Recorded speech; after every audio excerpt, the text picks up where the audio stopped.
Have you noticed the dollar signs in a cell reference? What are these? Check this out.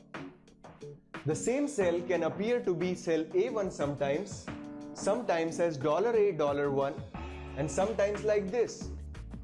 Let's understand this better with an example. Let's say we have given a reference to cell A1 in a formula. And now we are going to copy this formula a couple of rows down the line. What happens? When you copy paste it a couple of rows down the line, the new formula now refers to A3 instead of A1. Let's now do the same thing with the dollar signs around. So let's give a reference to A1 like this. And now let's copy this formula a couple of rows down the line. What do we get?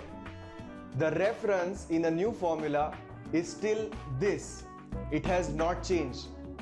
That means we have given an absolute reference. In this video, we are going to understand more about cell referencing and absolute cell referencing.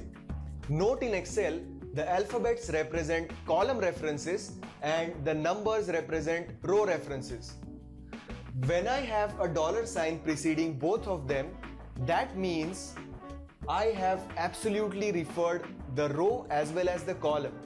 If I have the dollar sign just preceding the row reference, that means if I copy this reference anywhere, it will still keep on referring to the same row.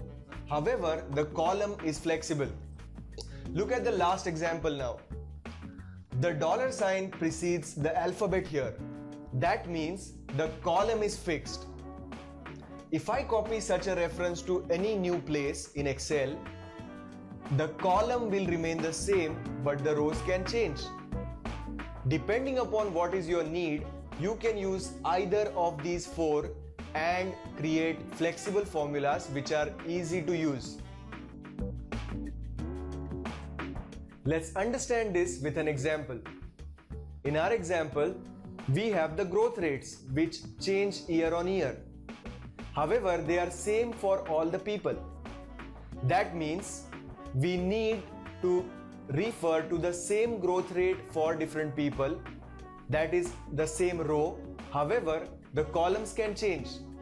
This is where we need an absolutely referred row.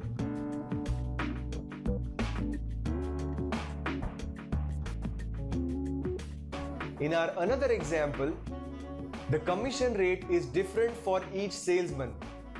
Each salesman is in a new row. However, the rate of commission does not change year on year for the same salesman.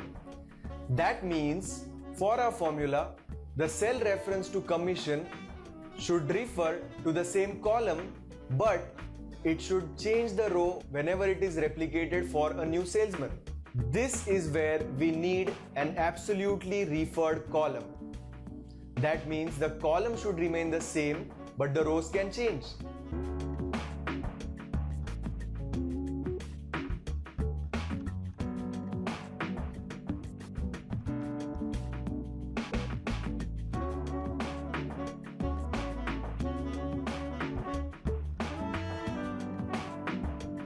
You can always manually go inside a cell and put the dollar signs there manually, but the faster way is double click on the cell, go to the reference which you want to change and then press F4.